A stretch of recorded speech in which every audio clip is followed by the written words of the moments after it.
नमस्ते भैया बहनी चाची भाई लोगन। आज मैं एक सोहर गीत सुनाने जा रही हूँ। आप लोगों को अच्छा लगेगा तो लाइक करना।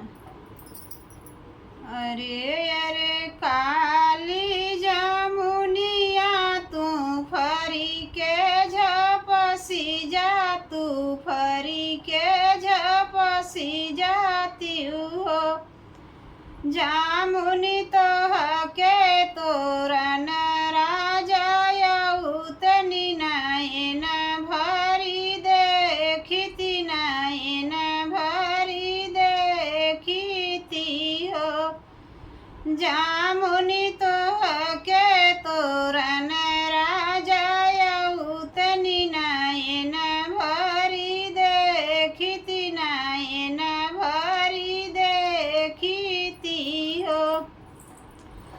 हमारऊ कहनवा मानी लिहिन जामुनी त फरी के झपसी गाइनी, फरी के झपसी गाइनी हो।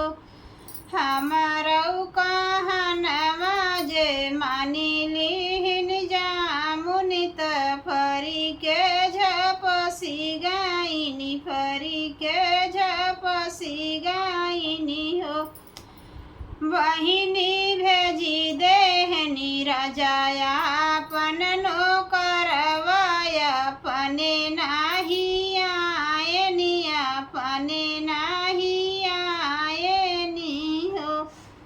बहिनी भेजी देहनी राजाया अपन नौकरवाया, अपने नाही आयनी, अपने नाही आयनी हो।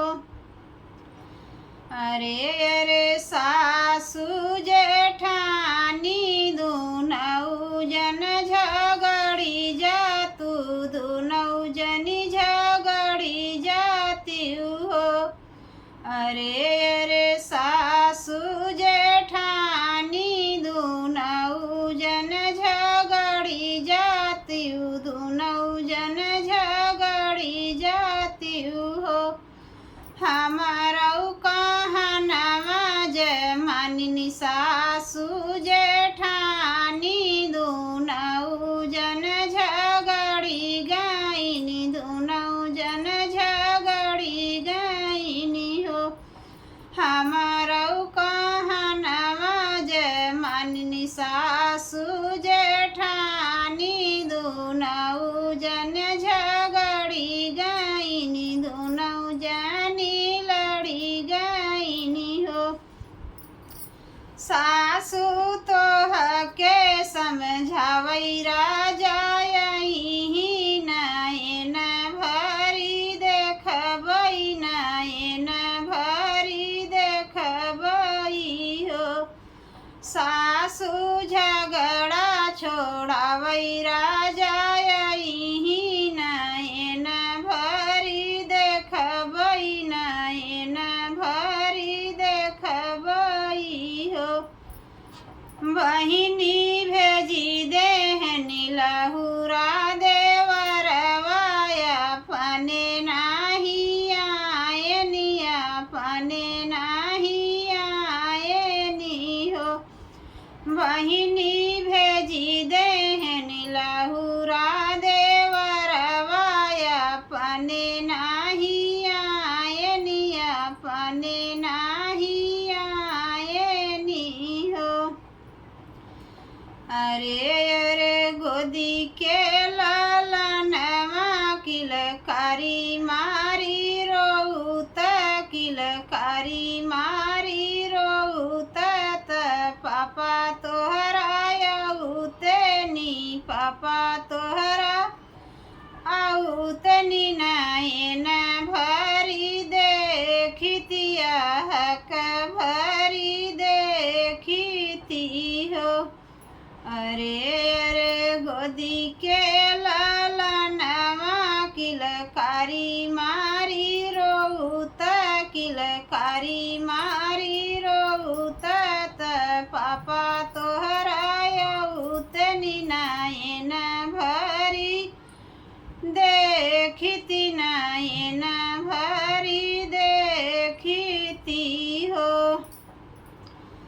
हमारऊ कहनवा जमानी ले है ललना किलकारी मारी रोयन किलकारी मारी रोयनी हो हमारऊ कहनवा जमानी ले है ललना किलकारी मारी रो मई किलकारी मारी रो मई हो बहिनी दौड़त धूपत राजाया मई लालन के खेला मई लालन के खेला मई हो बहिनी धावत धूपत राजाया मई लालन के खेला मई लालन के खेला मई नायन भरी देखे आहक भरी देखे आहक भरी देखे हो बहिनी दौड़त धूपत राजाया मई लालन के खेला मई लालन के खेला मई नायन भरी देखाया हक भरी देखे हक भरी देखे हो अरे रे काली जमुनिया तू फरी के झपसी जा तू फरी के झपसी जा तू हो जामुनी तो हरे